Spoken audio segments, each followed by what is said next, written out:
Welcome back, everybody. This is Todd Sylvester with the Todd Sylvester Inspires Belief Cast.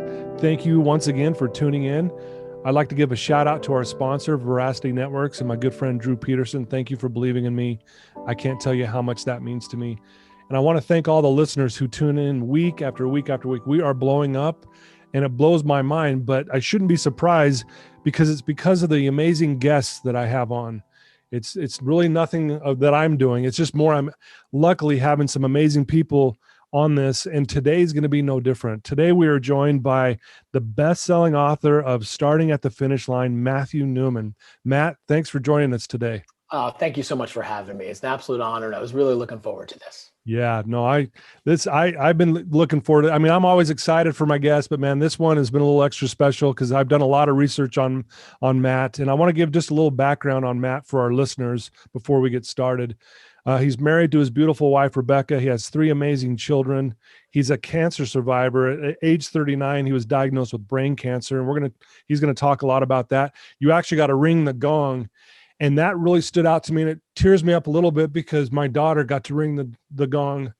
And so props and just blessings to you, Matt, for being in that position. And to her as well, too, because we're a family of warriors. Let me throw that out there. Yeah, and speaking of that, you're a workout warrior. You've done 3 TEDx talks. What I love about you, you're real, you're honest, you have a deep appreciation for life. You turn tragedy into success. You truly are a powerful force. You provide inspiration, perspective, and you connect deeply with people all over the world. I was reading some testimonies, and someone who had read your book said, quote, "It made me a better man," unquote. And I'll tell you, I know that I'm going to be a better person today after listening to your story, and our listeners are going to benefit from this, not just today, but for life moving forward. And so I'm just so excited to have you on, Matt. Thanks for joining. I'm telling you, it's funny how things happen. And there was a time in my life, I believed in irony. I can flat out tell you that. And we'll discuss some of that. I now believe things happen for a reason. And that's why we're on here today. There's no doubt in my mind. Amen to that. So why don't we start? I know, there's a lot we want to talk about, and I can't wait to touch base on all this, but I want to start off. Where did you grow up? Tell us a little bit about your family life and you as a child. Yes, I grew up in northern New Jersey, about 18, 20 miles outside New York City, in a town called Parsippany. My parents both grew up in Fair Lawn, New Jersey, which is about 10, 15 miles closer to the city. Oh, okay. My father's originally from the Bronx, but what happened is, call it the 1950s, South Bronx started to get really bad. Yeah. So people either moved to Long Island or they moved to northern Jersey. So my father's roots are from the Bronx and my mother's roots are from New Jersey. I grew up there. My mother was actually an ESL, English as a Second Language teacher, in her hometown of Fair Lawn, New Jersey. And I say it was a blessing to grow up in North Jersey when I did in the 70s and 80s, because it was such a mishmash of race, religion, skin color. Nothing mattered. These were all the people you grew up with. We're all bleed this way. So it was a gift to grow up in an environment and learn that we all bleed the same color red. Like my friends could be whatever. It doesn't matter in any way whatsoever. That's so awesome. There were so many people coming in from other countries at that point that English is a second language, which is important. School systems had that to teach these kids that came in. My father, actually, to go in a little bit of an interesting angle, my father grew up in the food store business. My grandfather owned food stores in New York, and he used to commute from Fair Lawn. It was a brutal business. It was absolutely brutal. People stealing from you left and right. Everything was done in cash. There was mob issues, all this stuff. My father took over his business and owned these food stores in not the nicest area. Couple blocks from Yankee Stadium, Jamaica, Queens. Totally different now. I'm saying back then. Back then, yeah, right. So I remember the story my mom tells that one day I was crying, young kid. And she told my father to go up and take care of me. And I started crying louder because I didn't recognize him. He would leave at 5 a.m. He'd get home at 10, 11 o'clock at night. Wow. He did everything. And it got to a point where he started to realize he wasn't getting those life moments with his family. Right. And he said, I'm done. And he was looking through the classifieds one day. For your younger people, that's how people used to find jobs right there. He used to look through the classifieds in the newspaper. And he saw a friend of his was trying to hire people for a financial services firm. he called him just to be like, "Hey, John, I saw your ad in there." He said, "Come on, Joe, come interview here." He goes, "Oh, I know, I'm the food store guy. I just sold my food store." And he went in and he got into financial services. And what happens is you start to see at a very young age, we get these seeds that are planted inside of us that don't bloom till much later in life. Sure. They make no sense to us at the time. We're actually agitated by like, why is he telling me this? But at some point they will blossom and we will start to see the lessons we were given at a young age. So I had a father who called around 12 or 13 was a financial advisor. I had a mom who was a teacher. Half the stuff they would say, you're like, oh God, leave me alone. Right. Yeah. But I would learn later in life that we learn these amazing lessons at young ages. And if we could hang on to them, we could transpose them into life as we get older. Yeah, that's so true. And I'm glad, very well said. You know, people who know you now see this very strong, confident, passionate person. When you were young growing up, were you that kind of kid too? Were you a pretty confident kid, or did you struggle with kind of fitting in? I mean, most kids do, but where were you at? It's a great question. I actually never had a problem growing up. Okay. And growing up, I was extremely social. I think that takes you to being good at when you go to college, when you go to there, you could just fit in wherever you are. That was always a gift that I had. It was, give me 10 minutes and I'll make some buddies over here. Right. To be fair, that's awesome. If you also play to your strengths, I was a good athlete. I ended up getting a Division I scholarship to play soccer in college. I was an all-state baseball player. It makes it easier when you're social. Yeah. And you're playing on all these teams and all stuff like that. So it was really fun. So my upbringing was great. I got to be honest with you. I mean, we were middle class for the most part, maybe upper middle class, but it was one of those areas I grew up in where it was just, it was a privilege to be there. And as I got into college, I'll share a quick story with you. I remember I went to the University of Delaware and I had to go 2 weeks early because we had soccer camp and everything like that. So when I checked into my dorm, I'm talking to this guy who's from Lower Delaware, the Dover, Delaware area, which is all the way like you're heading down towards, Ocean City, Maryland. Okay. And tells me I'm the first Jewish guy I ever met. And I'm sitting there like, what? And got to this day, one of my best friends. To this day. Wow. We're talking, that is 25 years later. But it made me feel like, well, that doesn't make sense to me because I know everybody who's everything. It doesn't matter in any way whatsoever. And it gave me a better perspective on the world. Gotcha. And connection. And it was interesting that I feel like I was gifted through my parents of this culture, if you will. Yeah. Of open yourself up to everything. Yeah. And I think, what you said, all that diversity you grew up around, I think that's what makes you so good today. You talk about seeds being planted when you're young. I think that's why you relate with so many people now, because you just see people as people. We're the same kind of thing, but it was cultivated as a young kid is what I'm hearing. And what a blessing that is to be able to be in that perspective. Because a lot of people, unfortunately, are not. It was. And that was my friend from Delaware, by the way, too, who is one of the greatest guys you can meet. I mean, he is. Yeah. And you started to have an understanding as I was growing up that, it wasn't easy up in North Jersey. When I say it wasn't easy, people go, what do you mean? It's a grind. Up there, when you're up in the Northeast, New York, those areas. I mean, people are out of the houses at 5 o'clock in the morning. Those were lessons that were given to me that later I started to understand. Like, I don't know any other way to do it. You wake up early, you go to work, you go do your thing. Like, so it was, I feel like I got a lot of gifts growing up in that area that I'm very thankful for. And I have nothing but fond memories of it. Yeah. So the expectation was to work hard. Absolutely. You were expected to get up and pay your price. Get up and go. Yeah. I love it. Again, I think that's why you are where you are today. So moving forward, so you graduate from high school. What were your dreams and your thoughts and your aspirations at that point in your life? It's funny how things change. There was the period you wanted to go to law school, and I wanted to, go into something else, or, I didn't want to be in sales. And your mind starts going. So when I graduated from the University of Delaware in 1996, and I'll never forget this, Maya Angelou was given our commencement speech, which was amazing. We're on the football field. I'm wearing the beautiful blue cap and gown. Yeah. My father comes walking on the field with my mom, and, I'm the first real college graduate right there, of, my parents. And my dad looks at me, he's like, way to go, buddy. And I'm like, king has arrived, Dad. Did this. And he looks at me and goes, what do you think you want to do now? I go, that's easy, Dad. I want to be a financial advisor. I learned these lessons from him growing up about planning, protect, things that all of a sudden were starting to bloom a little bit. Yeah. I said, I want to be a financial advisor, Dad. I want to join your firm. And I'm going to keep my language very clean, but in my father's very thick Bronx accent, he said, there is no bleeping way you're joining my firm. And I was pissed. Yeah. Every picture of me to this day in my parents' house of graduation, I'm like, jerk off. It's honest truth. He was giving me one of the greatest lessons in life. There's no free lunches. Wow. Go out and earn it. Really? If you find it your craft, if you find it something you relate to, if it becomes a passion of yours, let's talk in a few years. And as angry as I was, he was gifting me with something saying, go figure it out, not here you go. Wow, man, that is a huge lesson, but tough to hear in the moment, right?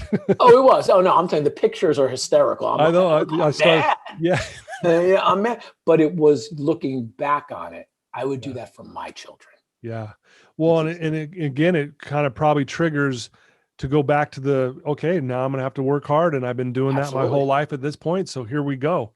That's exactly what that's what you did, right? So I became what was called a wholesaler. And it's interesting. Financial services is a very unique industry. Yeah. There's companies that manufacture mutual funds, annuities, life insurance. Yeah. And one of the things I talk about, and I talk about it often, you probably saw it on the TED Talk, is the U.S. education system is flawed. Yep. We train people to enter the real world. We educate them on subjects to move them along from social studies to math, all these other things. Then some start their careers after high school. Some move to college. Some start their career. Some go to grad school. Some go to med school, law school. We don't teach them anything about the basics of picking benefits, of financial planning. Now, when I say financial planning, let me make this clear. Sure. It has nothing to do with investing. It's not what you buy. There's little things as you take on more responsibility, like a will. A power of attorney to give the right person the ability to make decisions. You could do this on LegalZoom for $19. This is not the amount of wealth you have. That has nothing to do with it. What's a 401k? Because most people want what they can't get. They want life insurance after they can't get it. They want long-term care after they can't get it. They want a financial plan after they lose 30%. If we could educate them in some capacity, we could help avoid during difficult times regret, resentment. Oh, I would have, I could have, I should have. Right. And I think it's faulty there because we're really preparing them for the real world. We should delve deeper into helping them make the proper alterations to the benefits they choose as they take on more responsibility. And there's no dog in the fight from a monetary compensation component there in any way. Yeah. Pure education. So to go back, my father, I became a wholesaler because wholesalers have the same licenses as advisors do. We would work for a company and sit down with the advisor, go, here's why you should use this mutual fund. Here's why you should do this annuity, whatever it's going to be. That was my way to go get licensed, figure it out, and go, then I'll join my dad's firm. Yeah. And I remember my dad sitting down with me right as I started. He goes, I want to give you three points here. I'm like, all right, Dad, what do you got? He goes, number one, if you don't believe in the product, you and a family member wouldn't own it. Don't sell it. Wow. Lose the battle to win the war. It's about the relationship you create. It's about trust. Ooh, I love that. Okay, Dad. He said, number two, always be honest. If you're not, at some point it will come through. Yeah. It will also not let you put your head on your pillow at night. I said, yeah. Wow. He goes, number three, you got scholarships to college. Take that work ethic, combine it with those two others. There's no limit on what you could do. So what I started immediately doing as a wholesaler was saying the same thing to people every day over and over. The job of the financial advisor is to be there when things are bad, to give people good news at the deepest and darkest of times, to have a plan in place prior to the negative, to alleviate regret and resentment, to allow people to take on the battle, to take on the fight, regardless whether it's depression, disease, whatever it may be, because you've alleviated all these things that could start to weigh on your shoulders. Yeah. And that's what I started doing. Wow. And in 2002, I became the number one guy at my company. And in 2003, I became one of the top guys in the entire industry.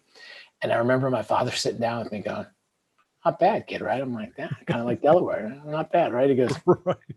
He goes, I think we should talk about you joining my firm. I go, no, you can't afford me any longer. We're done with that. I found my craft. but I found the lessons that were blooming inside of me that my father gave me about the basics of planning, the basics of Wow. finance. And I was just using them in a different area. And if I didn't have those seeds inside of me, I don't think I would have had that success that I had. Wow. And I look back with a lot of gratitude on that. Yeah. Well, how could you not? I mean, that's so amazing. It sounds like your parents and especially your dad, the influence he had on you was just amazing. It was. And, we listened to them when we thought we weren't listening. You get these Yeah. things you soak in where you think you're kind of putting them off to the side. I don't want to hear you. Yeah. They're building their way in there. Yeah. The question is, can you execute and utilize them later on? And Wow. once I started to see them, I started to have a better understanding. And Yeah. I started to see the value of what we were trying to do. We were trying to be there for people, connect at the heartstrings. Yeah. One of the things I talk about, regardless the widget anybody sells, people don't buy product. They buy you. They buy Yeah. your leadership. They buy your belief. They buy your honesty. Yeah. They buy the dignity that you use when you explain something. So the more you understood that, you understood how important direct relationships really are and how much trust is a necessity. Wow. Love that. That's amazing.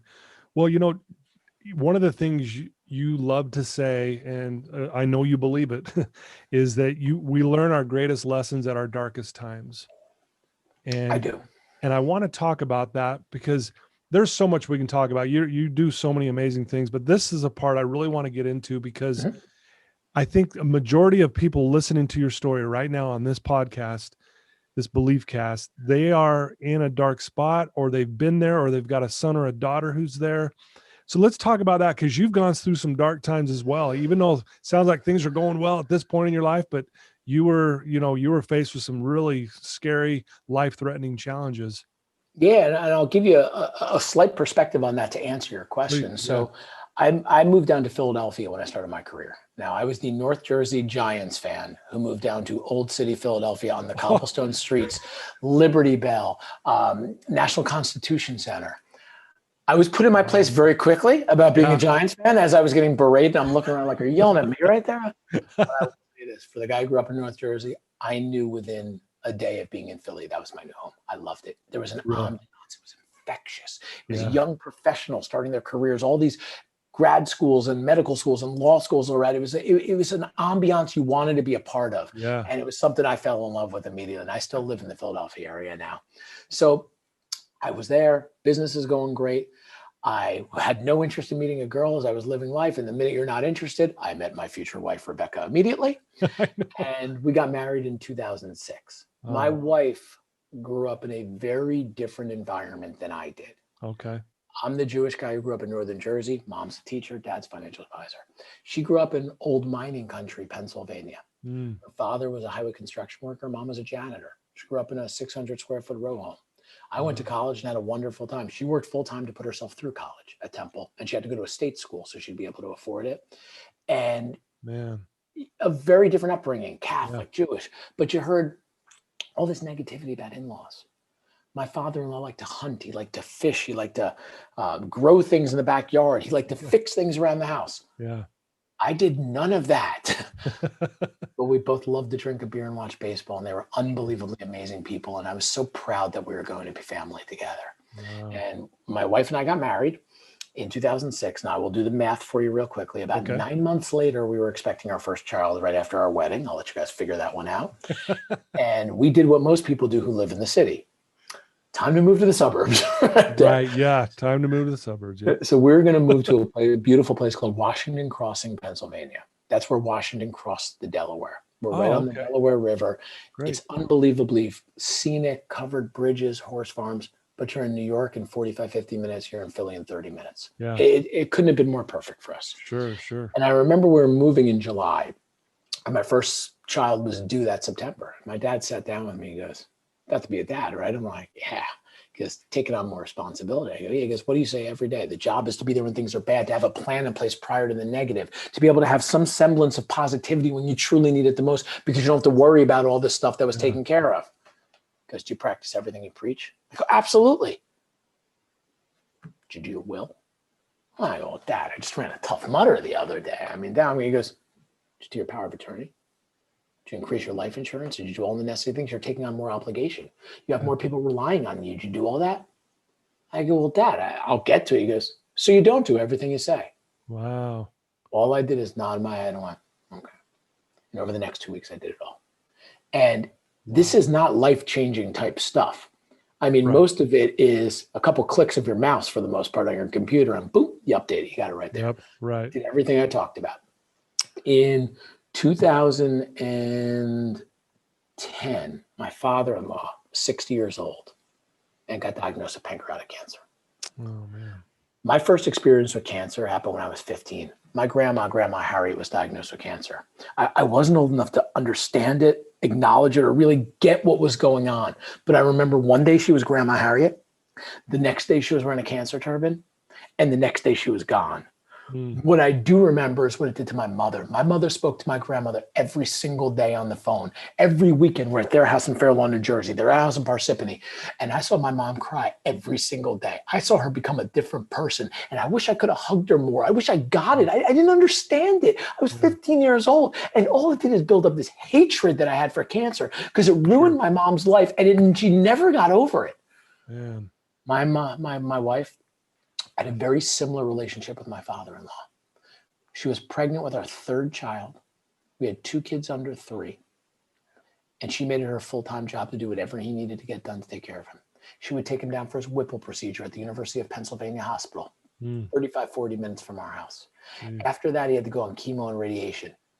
She would make lunch for the kids. She would get things taken care of. They're 2 and 3. She would drive back and forth every single. She never bitched. She never complained. It was an honor to be a part of this. Watching, she took care of me. She took care of the kids. She took care of her dad, and she did what she needed to do to truly be there for those she loved during difficult times. And it was a privilege to see this. My father-in-law, reality. His name was Larry. Reality is you get pancreatic cancer, you got about a 6-month shelf life.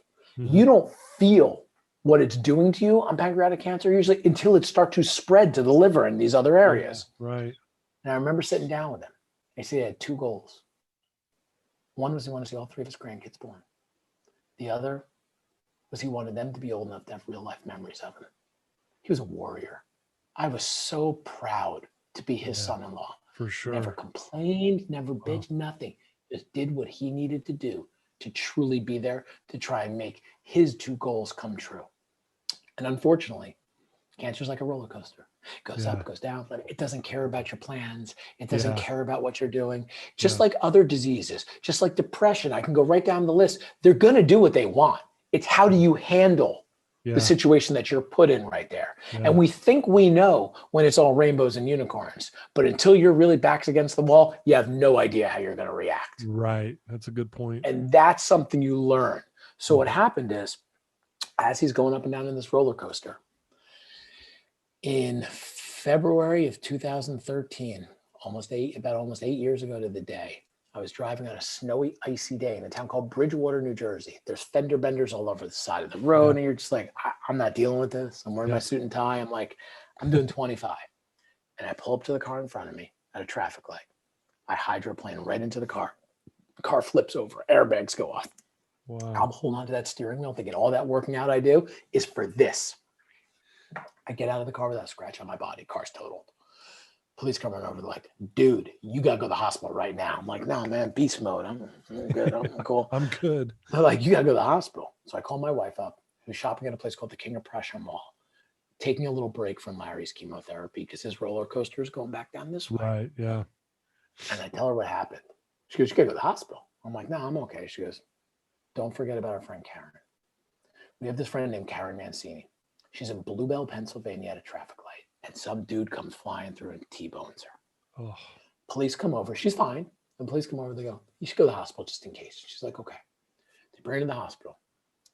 A couple hours later, 2 doctors come out to her and say, we want you to send a thank you note and flowers to the person that hit you. We just found a brain aneurysm. You'd be dead in the next 4 hours. Wow. Thought about my wife. Thought about my kids. Like a type A personality, I got on the tow truck, brought my car back and rented a car and went on my way to do what I do best. That night I get home, my head is killing me. My wife suffers from chronic migraines. Larry's sitting on the couch going through chemotherapy. I got 3 kids running all over the place. My head is killing. I've never really had a headache before. I mean, it's a hangover, but I've never really had a headache. Right. Yeah. And I'm sitting there going, oh my God, my head. And my wife looks at me, she goes, did you go to the hospital? I don't know. She goes, I want to hear about it. Try having chronic migraines. Over the next 2 weeks, pain got worse and worse every single day. Got to the point where it was 24/7. But it wasn't about me. It was about my kids. It was about Larry. It was about helping my wife, supporting her. I was the last person in line who needed any attention. Right. Little over 2 weeks later, I lost all ability to sleep. I would pass out on the couch from 8:30 to 10, and the pain would be so severe, I'd wake up and I just couldn't go back to bed. And I'm thinking, all right, this has got to end at some point. Like, this will stop. Yeah. Following week, I'm giving a speech in that same town of Bridgewater, New Jersey, where I got in a car accident. And I speak professionally in the back then, just in the financial area. Yeah. And I go to make a point. And when I go to make that point, there's maybe 7,500 people in the room. Slur and gurgle poured out of my mouth, and I had no idea where I was. I remember seeing myself standing outside of my body going, you're having a stroke. You're having a stroke. Oh, you heard like, and it felt like an eternity. Yeah, man. I think it was 5 to 6 seconds. I don't think most of the crowd picked up on it. I'm like, oh God, listen, I was having trouble sleeping. Maybe it's a sinus infection. Blow it. Let's bounce back into this. Go to my car, scared out of my mind. Yeah. Over the next, call it 3 to 4 weeks, I had 9 more of them.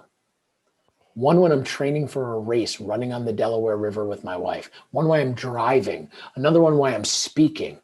Once it hit 10, I'm like, all right, this is the pain's just as severe as it's ever been. Still can't sleep. Now I'm having strokes like every other day. So I'm giving a speech in my hometown of Parsippany, New Jersey. And what triggered my calm strokes was a hot flash. For the 11th time, I feel a hot flash hit me in the face. I know that I could turn my back on everybody to point to a PowerPoint to cover up the next 5 to 6 seconds. At that moment, I decided I'm going to the hospital right now. Yeah. Right now. I'm done. All these wonderful people. Matt, I got a question. Let me ask you. And this is going through my mind. If you don't get away from me, I'm about to put somebody on the floor right now. Yeah. That is not me by any stretch of the imagination. I have these wonderful people, the clients of mine, they walk me to my car. Matt, one more question. That was a great presentation. I peeled out of the parking lot. I don't do that. I needed to get away. Yeah. I call my wife. She's in King of Prussia again. She's going to meet me at Capitol Health in Hopewell, New Jersey. 90-minute ride. This is going through my head. Right. All right, cool. They're going to fix this. We'll get this taken care of. They got to give me some medicine. Yeah. I don't know. Maybe I'm going to die. Like, I mean, it's just hit a point. Yeah. So down at Capitol Health, and we walk in. I meet her there. We hold hands. We walk into the hospital, and they say, we're going to give you a CAT scan.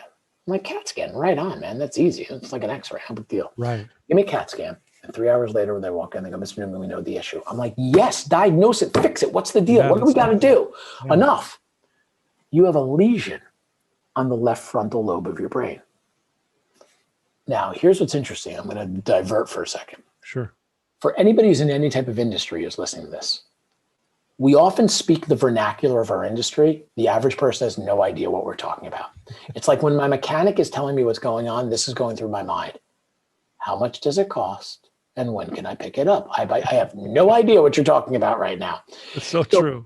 It's so true. We use a terminology that someone in your industry understands, but the average guy, and that's where sales have gotten so inappropriate. It's like, just explain it to somebody. Give them a strategy or solution in some fashion. So I'm thinking, lesion, I hit my head in that car accident. I probably don't remember it because it's a bruise. Right, like, this makes total, he goes, it's causing massive pain. I'm like, dude, yeah. He goes, this was causing you not to sleep. I'm like, yeah. He goes, Mr. Newman, you're not having strokes. You're having seizures on the left frontal lobe of your brain. That affects your speech and memory. And this sounds really difficult to take. I was like, yeah, that's it. This guy knows exactly what he's talking about. Perfect. What do we got to do? We got to do an MRI, I was not upset at all. I was like, all right. Yeah, that's the deal. So I'm going in and out of the MRI tube. And at 3 a.m, they come up to me and they go, and I've been in like 3-4 times. They go, right, we got to do one more. You got to have contrast this time. So my wife goes, listen, I'm going to go home. I'm going to make lunch for our kids that are 5, 3, and 2. Wow. I'm going to find a ride for my dad to get down for chemotherapy because his roller coaster went back down.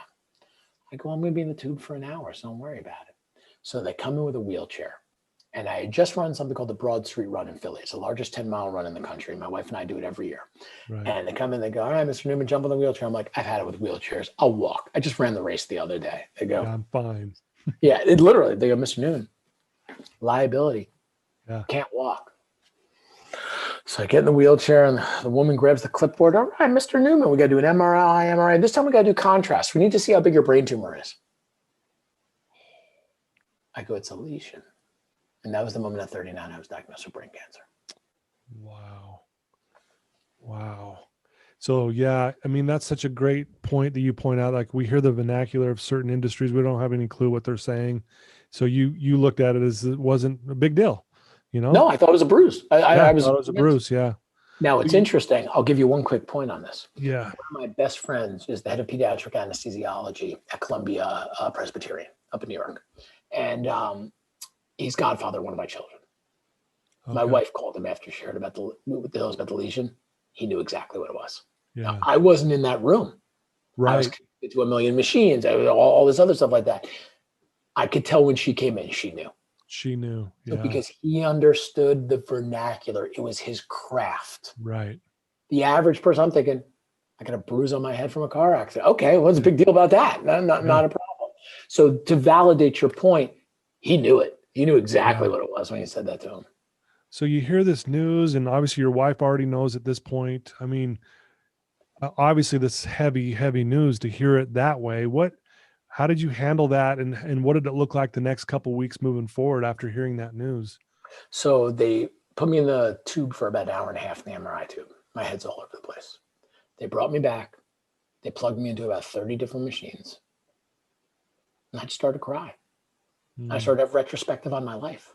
Yeah. And I started to think there's something I must have done to cause this to happen. I'm thinking, I'm a good dad. I'm a good husband. Wow. And to make a point you said before, strength is not how big our arms are. Strength is not how much we bench press. Strength is something that's located deep down in our bellies. And at the deepest and darkest of times, we could find it, we could grab it, we could own it. I didn't know I had it in me. I saw it. It was mine. I own this. This is my journey. Cancer is just along for the ride. It's riding shotgun. I will never allow that cancer to define me. All of a sudden, I had a new set of lenses on at that given moment. Yeah. I saw life differently right there. And there's two things you could do. You can kowtow to it, or you could fight with everything you had inside of you. And at that moment going forward, I was never scared again. I didn't know I had it in me. I didn't know where it came from. But this is mine. This is my life. Wow. I don't want to be remembered as the cancer guy. I want to be remembered for me. And that was just a part of my overall excursion, you could say, that I was on. And my wife comes walking in with the surgeon. Wow. Wiping those eyes. Her dad's dying of cancer. Her husband, by the way, you hear your husband has brain cancer, he's going to die. Right. My husband's going to die. I got 3 kids. He goes, let me tell you what we're going to do. I go, let me tell you what you're going to do. You're going to get this crap out of my head and I'm going to take care of the rest. He goes, you're going to get a full craniotomy on Friday. It's Wednesday now. He goes, we won't know the severity of the tumor for 10 days. We're going to cut half your head off. We're going to pull your jaw out. We're going to take the tumor out. And then we'll figure things out after that. He goes, but I want you to read something. And he gave me a study from the American Medical Association. Right. And there's some diseases, they're going to take us physically. There's nothing we could do about it. We control if they take us spiritually, and we control the way that we define ourselves. Yeah. The legacy we leave to others, that's on our shoulders. If we allow that to become part of the disease of what that's on us, because we control that right there. Wow. And we have every bit of movement on how we want people to remember us and how they think about us as well too. And that's how we define people later in life. And that's how legends and legacies are truly built. At the same time, there's some diseases you could beat. What do you think the number one thing on that list is to have a chance to beat a disease? And by the way, I'm not talking just cancer. I'm talking disease across the board. That's a good question. I'm not sure, to be honest. I don't know. Attitude. Wow. So it talks about the downward spiral I mentioned earlier. I want you to think of this. We all know a couple that was married for 50 years, living the life of Ryan. Just great people. Right. Husband gets cancer and he dies. Wife's healthy as a horse. What do we often hear happens 6 months later? Yeah, the wife passes away. Yep. Once you fall into that downward spiral of regret, resentment, negativity, the odds of getting out of it are unbelievably low.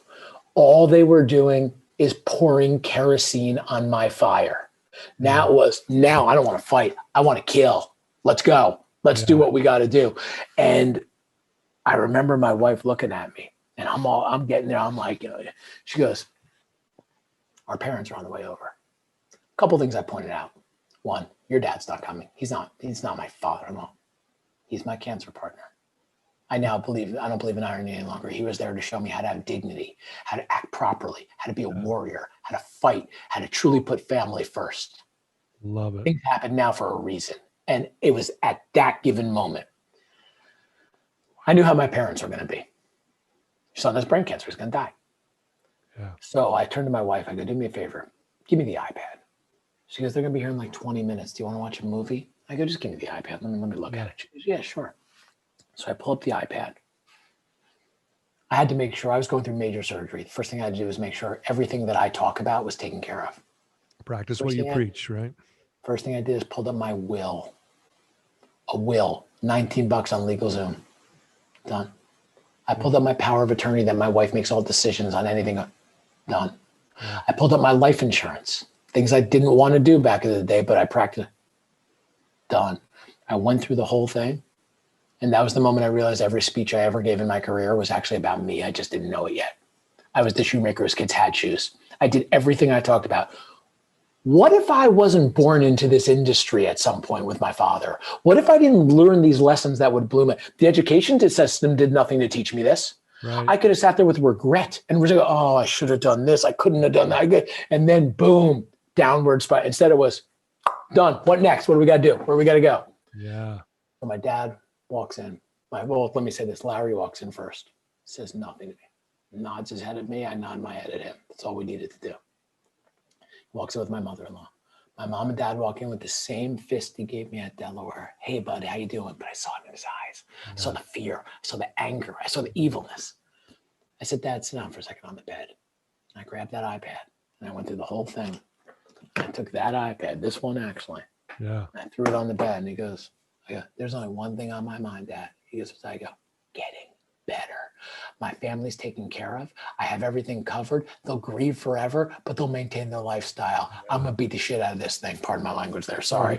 And for the first time in my life, I saw my dad cry. And he just broke down. And I wasn't. I was in that beast mode. He goes, you're gonna beat this. I go, I know I'm gonna beat this. And these are the stories you're gonna share of how you could alleviate so much negativity. Dude. To be able to take on the battle at hand. And a couple of days later, that Friday, I got surgery. I talk a lot about how wealth and health are very correlated together. I don't think most people realize that. Sure. I think there's a big assimilation between the two of them. Absolutely. I'm really into fitness and all that stuff like that. I got operated on Friday. I went home on Sunday. I 100% attribute that to being in good shape because I went from basically the ICU to going home. Yeah. But think of the cost of a hospital room. Think of all these other things that are there. The quicker you can get out, and plus home is where the heart is. And I'll never forget they wheel me down. I'm in a wheelchair. And my wife picks me up in the same car I dropped off 6 days earlier. Now, I won't know the severity of this for another 8 days, how bad the tumor is and whatnot. Right. And I get in the car.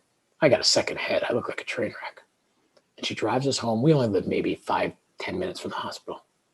And we pull into my driveway, and we have those side entrances on the side of the driveway. Yeah. And I walk in, and my kids are holding signs that say, I love you, Daddy. Thank you for coming home. Wow. And I just started to cry. But I didn't cry out of fear. I didn't cry out of anger. I cried out of happiness. Yeah. This is my moment. It's not about tomorrow. It's not about yesterday. It's about living in the now. And now I get it. It's clear as day. We focus so much on other minutia that you got to go through these horrible times to realize that it's about this given moment right here. And I'm getting a gift in my mind. I have a clarity that I've never had. I go up to my room. I fall asleep for 13 hours. Home is where the heart is. Not to go on a long tangent, but I want to share this with everybody. Please do. No, you're good. I started to really get this different perspective on life. And I started to write things down and share and understand. Because listen, I'm not going to know how bad this is. Day 5 of me being home. My son is having his 5-year-old father's picnic at his Pennington Montessori school. He's in kindergarten. Oh, man. 3 kids there. My wife looks at me that morning. She goes, you don't have to go to this. I go, never, I'll never miss this. And I am a train wreck. I got to put hats on. And so, I mean, I have no energy and all this other stuff. Yeah. So that morning she goes, do you want to come with me to drop the kids at school? I go, I do. Yeah. So I get in the car and ride shotgun. I can't even drive. We get there. She takes my 5-year-old Luke and my 3-year-old Jake and brings them to class. I take my 2-year-old Lola and I'm holding her little hand. And we walk to her classroom and she takes her little pink jacket and she puts it on the hook. She goes, I love you, Daddy. Thank you for taking me to class. And you know what I used to do? Yeah, no problem. Well, let me see what my next appointment is. Let me say, blah. Yeah. I had to go through this to leave my phone in the car, to understand now that I'd be teaching her a lesson that you don't focus on the person you're with, you focus on other stuff. I had to go through this to have this gift of understanding the moment. This is our moment together right now. And in the past, I've made it about myself all the time. And I think I'm trying to provide for my family, do all these other things. This is her moment right now, not mine. I go back, I am euphoric. I am a mess, but I'm seeing, she goes to me, she goes, you don't have to go to the lunch. I'm like, oh my God, I'll never miss it. She takes me up to the lunch. Luke's waiting at the door. He's 5 years old. He gives me a hug. He goes, I love you, Daddy. I'm crying out of pure happiness right there. I didn't think we'd have this moment together. And what you would do is you would sit in the backyard of the class, sit on the ground with your child, the brown bag lunch for 30 minutes, and then you leave. So I sit down there. Rebecca's got to wait and just in case there's a problem with me or something. And I look up. I am rainbows and unicorns. This is our moment. We own this. Nobody else's. And I see every dad sitting next to their kid like this. Now, I went, oh my God, that was me. Back then I had a BlackBerry and an iPhone. Yeah. This wasn't Dad's lunch. It was Luke's lunch. And now I had complete clarity that it's about him. But by the way, I had no anger, no animosity. That was me. I would have been doing the same thing prior to this. So I'm not going to give back these gifts that I'm getting from this journey that I put on. Yeah. Most people go through these times and, I just want to go back to old ways. There are no old ways. The world is a constant evolution. It's a ball that continues to roll and roll and roll. You could take things from the past and transpose them into what's going forward, but you have to adapt. Change breeds complacency or change breeds opportunity. I was open to this change of I'm going to become a better person. I'm going to survive. I'm going to find out how to be a better dad. I'm going to stop doing certain things. I'm going to take from cancer and not let it take from me. And that became clear as day at that given moment. Wow, man, I got chills, dude. Seriously, this is amazing. You know what hit me hard when you said I had to go through this to learn to leave my phone in the car. 100%. Oh, and I was that guy. Well, we're all guilty of it. I mean, and for you to say that though, man, that really hit me hard. I mean, the whole thing is amazing. And one thing I want to point out too, you talk about, attitude was at the top of that list of, how to survive these things and beat these diseases or whatever. And it reminds me of something I tell my clients: the most powerful force in the human psyche is the story we tell ourselves about ourselves. Yeah. And so you told a story about you, and it was this amazing, like, okay, this is it. I'm going to fight. I'm going to move forward. I'm going to live. I'm going to make this happen. And I don't know, dude, that's what I got out of that. That is amazing to me. I'll tell you what's interesting though, and I'm very open about it. You don't know you have that strength. Yeah. But once you see it, if you let it go, that's on you. Yeah. I remember that given moment of seeing it, but it also started to change my mindset. I found out, unfortunately, 8 days later, I had a grade 3 astrocytoma. That's aggressive. I was going to have to go on chemo, radiation, and I was put in my place very quickly. But you talked about strength before, and I'll give you one more story on this. You started to see this new idea of what strength is. So what I would start to do is I would start to write. And this is going to sound odd. I said that at the beginning of our conversation that there's seeds that are planted inside of us that don't bloom till later on. My mom, I said, was a teacher, and my mom liked to write. I never wrote in my life. Right. But I started to send these messages, these email messages out to friends and family on my new perspective, my new understanding. And what I realized that writing for me was my catharsis. I sent these emails out. I never read an email after I wrote it, ever.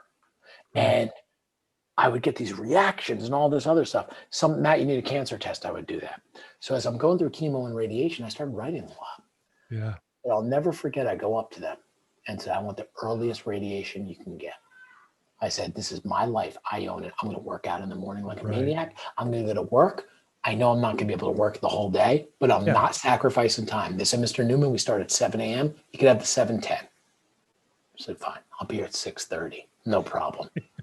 So, and I'm an early guy anyway. So what happens is I would go in there, and the woman before me was this emaciated woman. I'm going to guess 65 to 70, 4'11", weighs maybe 75, 80 pounds. You saw where her path was going. Right. And every day her son would bring her in. He would bring her to the tube. You're only in the radiation thing for like 8 minutes at a time. Yeah. And he would sit down by me, then he'd go get her and I'd go in. So 2 weeks into it, they come up to me and they go, Mr. Newman. I go, yeah. And I would bring my iPad. I'd do work. They go, Mr. Newman, this is her last day today. Would you like the 7 a.m.? I said, done, I'll take it. I got it, yeah. They go, we'd like to invite you to something. When people finish their radiation treatments, one of the things we do is we say prayers, we sing songs, and then we ring a gong. Ring a gong, yeah. Would you like to join us outside so we could celebrate what she accomplished? And I went, I'm okay. Thank you. I appreciate the invitation, but I'm just gonna wait here. You tell me when you're ready and we'll go. Yeah. I opened my iPad up and I saw my reflection. I'll clean my language up for this. And I went, who the bleep do you think you are? We are a family. We are a family of warriors. How dare you say something like that? I put my iPad down. I got up. I walked out. And I saw this emaciated woman where you knew where things were going. Pick up that gong, swing that thing. And this was her moment. And I just started to cry. That's where I learned what strength really is. That's when she's one of the strongest people I ever met. And I don't think she had much of a shelf life after this. And I called my wife. I said, you're coming to this with me. This is real. This is pure. This is connection. It's something that you can't make up. And we are a big family of warriors. And warriors are supposed to support each other. So I would have to wear a radiation mask. That mask sits in the corner of my office at all times. Nice. So it could always remind me to never give back the gifts that I've taken from this journey that I've been placed on. Wow. I love that. Never give back the gifts. That is so amazing, Matt. Amazing. And, again, like these dark times and these amazing lessons you're learning. I mean, you can just see, you can hear it. And I get to see you. I see your passion. I hear your passion. I can feel your passion. It truly is inspiring, man. Oh, thank you. And I'm grateful you are here because I think you're here for a reason, is to share these lessons with us. So we can take them and go, okay, I don't need to maybe now go through cancer to leave my damn phone in the car. It's also, it's interesting. People tell me about the book that I wrote and all this other stuff. I can honestly tell you this. However anybody interprets it to find the inspiration and motivation they need to tackle whatever's on their path, great. That's all I want to hear, because here's what's funny. I told you I was sending out all these emails to friends and family. Yeah. 4 years into it, I had 20,000 people following my emails. Wow. I never counted. I just put them on a list. I was doing this for me. There was no plan. Hey, Matt, you have a cancer test. Start writing. Hey, Matt, we're not sure this came back. I never sat down and wrote like I did it it became my catharsis. If you keep pushing all that negativity down into your belly and you don't find an outlet, you're going to combust. Yeah. This came from my mom. So what's interesting is I said I was going to write a book for me. Genuinely, there was no business plan, no ghostwriter. It just made me feel better. Yeah. And on March 23rd, 2018, the book came out. And I called my mom in person in New Jersey. And I go, hey, Mom, the book's coming out tonight. This was her exact terminology. No one's ever going to read it, right? She cares about me, right? She goes, I said, I kid you not. This absolutely happened. She goes, but you're going to put 3 copies in your safe. So when your kids are old enough, they'll be able to read what really happened. I said, Mom, I couldn't agree with you more. Wow. And then we were number 1 in 4 categories a week later, and my jaw hit the ground. Here's what I learned. People are connected to realness and purity. They're sick of the shtick. They don't want some dude giving them a bunch of stats on how they can make themselves better. They want to know that there's other people on the journey they've been on. Other people are on a path. Other people have been placed in these horrible situations. And if they were able to fight through it, regardless what it is, maybe I can do it.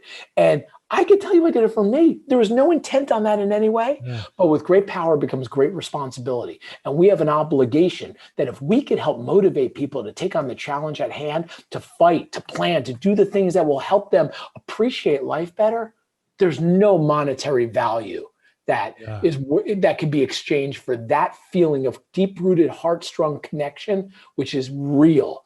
And that's where you start to have this new understanding of, let me tell you how we're going to improve your sales, or you're going to beat cancer. Click next, not interested. I'd rather hear about the person who took on a journey, who was faced with something they didn't want to, and they found where strength really lied. They were able to tackle something.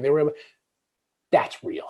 And that's something that has value to it. Man, that's amazing. I love it. I love it. Something you said too. I mean, you've said many things that have really hit me today, but I love when you said, this is my journey. Cancer is just along for the ride. Absolutely. It's riding shotgun and I'm in control and here's how I'm going to handle it. And boy, what a powerful lesson in that. And whether it's cancer or you plug in any other adversity you're going through, there it is. Okay. If this is what I got, and so I appreciate those very wise words there, Matt. Oh, thank you. And it's real and it's true. Yeah. And I remember the moment that happened to you, realize that there's only so much we control. Yeah. Don't give that part to something else. Right. It's yours. Yeah. You own it. And the more you digest that and understand the fragility of life, the more humbled you become. Right. And I think I was good before this, but I look at it as I take these gifts from cancer. And I'll make this one point just for you real quick. I get asked, so you're glad this happened? No. What are you, out of your mind? Like it's going to be with me forever. I'm going back for more tests and stuff like that. Yeah. But I can sit there and bitch about it, or I can take from it and utilize that to be better in a variety of different areas and have a better understanding of how real connection is and how important it is to provide support to people when they truly need it. Everybody comes around when things are good. They bolt when things are bad. The people who are there when things are bad, who are there to drive inspiration and motivation, they're doing something that will dictate their legacy. Wow. Love it.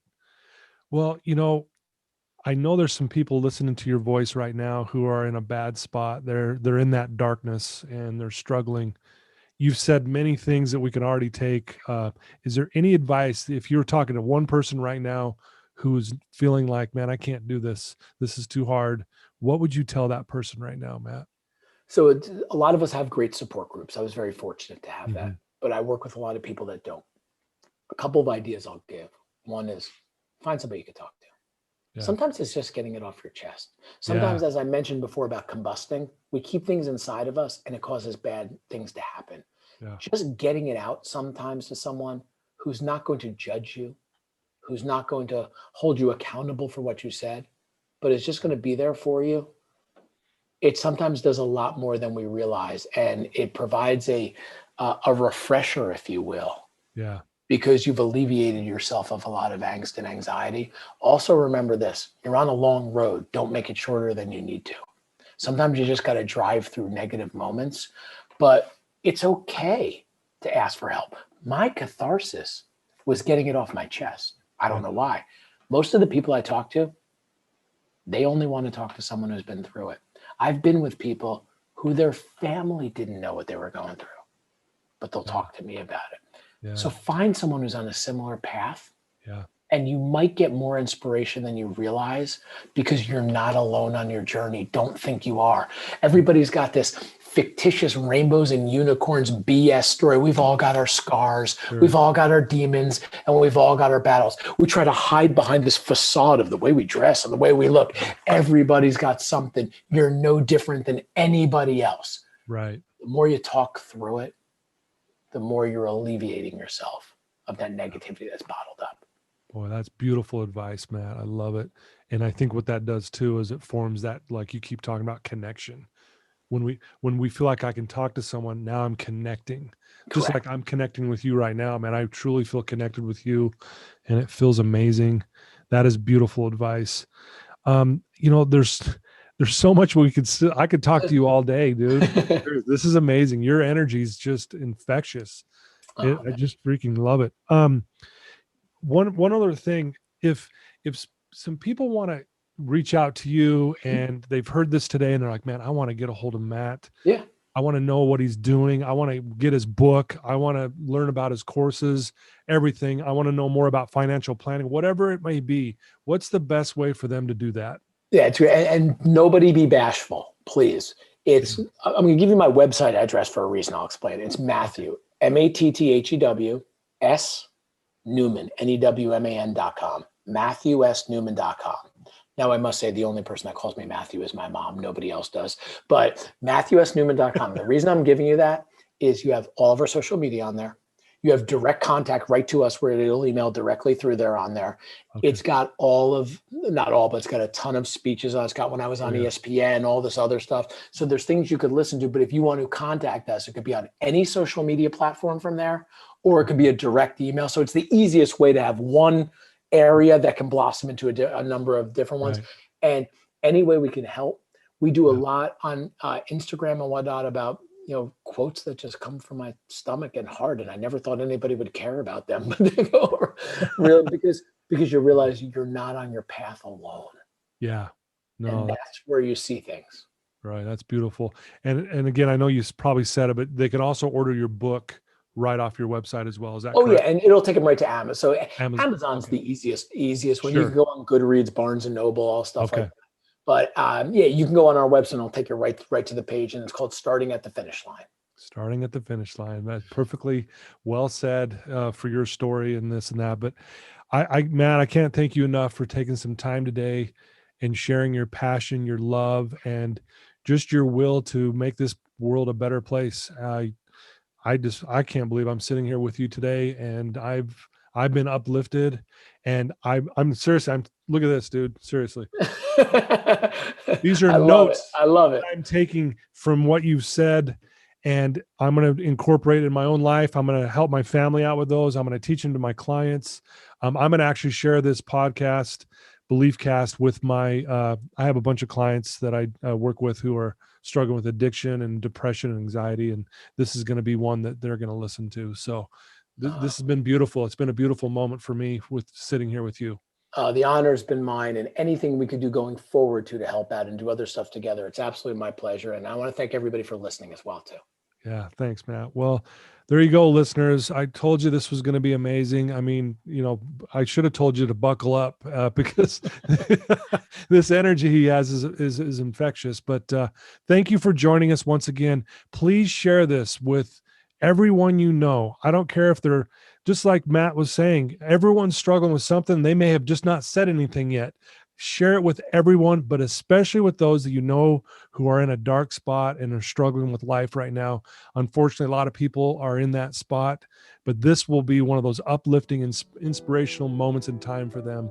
And so I love you guys. Thanks for believing in me. And once again, Matt, I hope you don't mind me saying this, but I love you, and I'm thankful. I'm thankful the way you live your life, and you truly have made an impact on my life that I won't forget. I can't thank you enough. It was an absolute honor again. Yeah, honor too. Okay, take care, and until next time, everybody.